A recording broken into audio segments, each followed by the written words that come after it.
Hello, ladies and gentlemen. Welcome. My name is Jeffrey Apperson, and I've been friends with Brooke and her family, living 2 doors away from them for about 27 years, believe it or not. And I'd like to welcome everybody here tonight to the New York City premiere of Deferred, a film brought to you by the Brooke Ellison Project. And it would be great if everyone would give yourself a big round of applause for yourselves for coming here for the first time on the Foundation's first meeting. At its foundation, the Brooke Ellison Project is designed to provide education and involvement in stem cell research. And this film you'll be sharing in tonight is a central part of that work. This event is the start of a nationwide speaking tour where the Brooke Ellison Project will take this film and their message to audience across the country who need to hear it. The work we are gathered to support doesn't end tonight. This is only the beginning. We are honored to have here tonight Sarah Lewis from Dr. David Patterson's office, State Senator Jeff Klein, and as you know, Governor Patterson was supposed to be here with us tonight, but the demands of the governorship has forced a change of plans.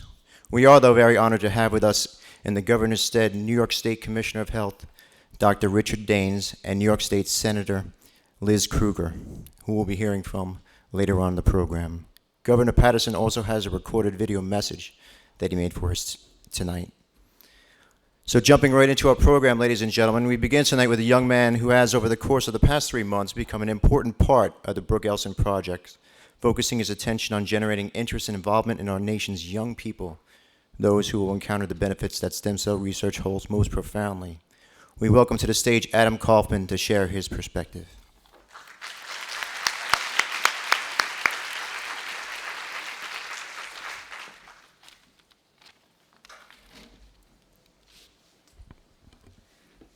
Beijing, China captured the world's attention for 2 weeks in August.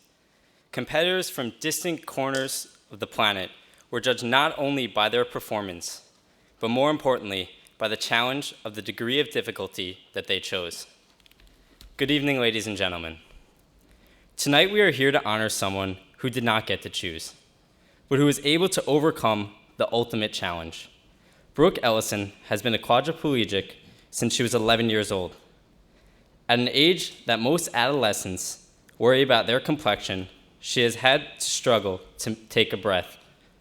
Yet, despite being denied use of her arms and legs, she not only survived, she prevailed. She was not only able to gain admission to Harvard University, but with the assistance of her mother, she graduated summa cum laude as valedictorian. The civil rights movement was begun by a single woman who refused to move.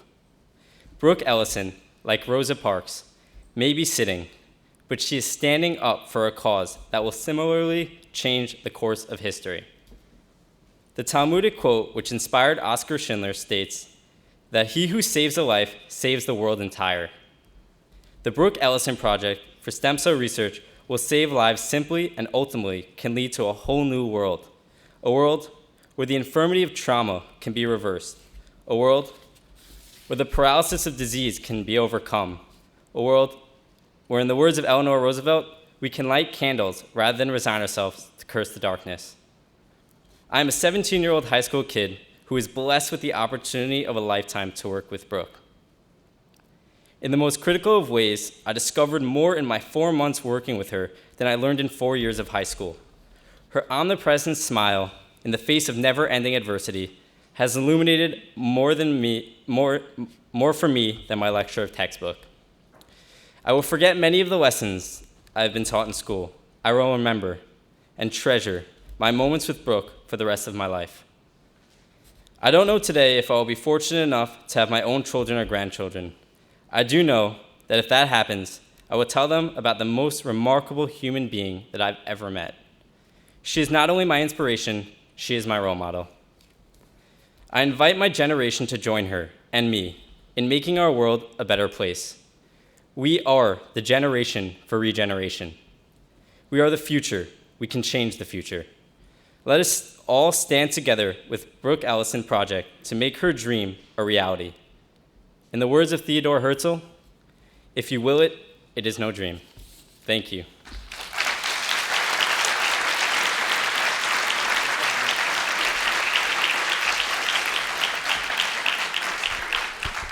And without any further delay, ladies and gentlemen, President and founder of the Brooke Ellison Project, how about a big round of applause for Brooke Ellison.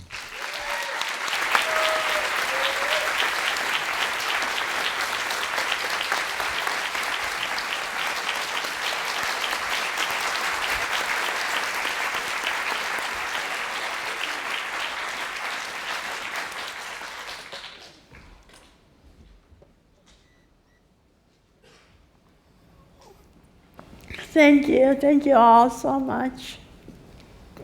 Good evening, everyone, and thank you all so much for sharing this event, and more importantly, this cause with me. It was just over a year ago that I, with the help and dedication of many people, founded the Brooke Ellison Project. And we started as an effort to fill a need that I saw to be so pressing and so immediate, to help change the public understanding and public perception of stem cell research. Because sometimes ideas, no matter how noble they might be in their origin, need a little support to help move them along. Stem cell research, even with all of its promise to change our lives for the better, is one of these very ideas. And I've been committed to this goal with all of my energy, not because of the potential that it has for my own life, but for the hundreds of millions of people right now, and ultimately every single one of us who do or will place their hopes in it. These are the people I've chosen to fight for, and these are the people who inspire me every day.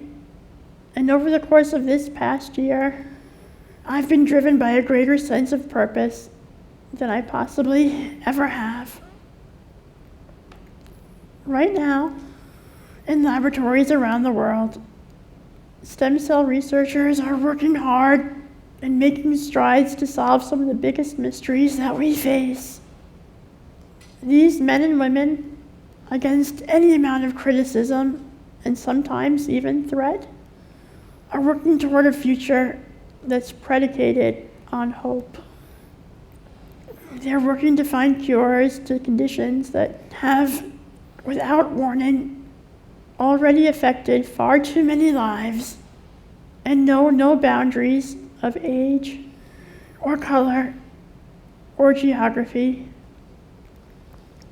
These researchers are willingly putting themselves on the front lines of a battle that is so necessary to win, exploring all avenues that knowledge has created. But this battle cannot be won alone and can only be won through all of us. Tonight, we're here to start to change minds and touch hearts. Through this event, through this film, and through all the hard work to make them happen, we're here to help people understand, and more importantly, to get them to care. Through this research that we're here tonight to better understand, there's so much potential and so many lives at stake. Lives of people who have already faced challenge and need our help to overcome it. Progress has never been an outcome that creates itself, and it has never been an outcome as desperately needed as it is right now. But it takes every single one of us to make that happen. Every single one of us to take part, and every single one of us to believe that we can do something that truly matters.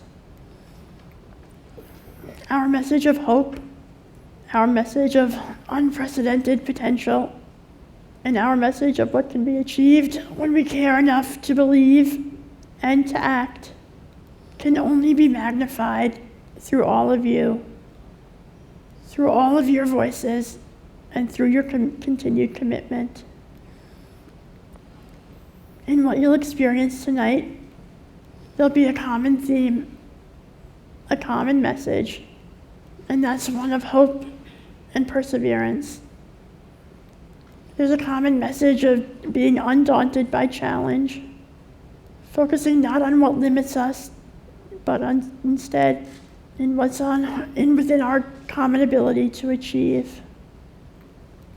And there's a theme of the human spirit and how it's made that much stronger and that much more resilient by one another.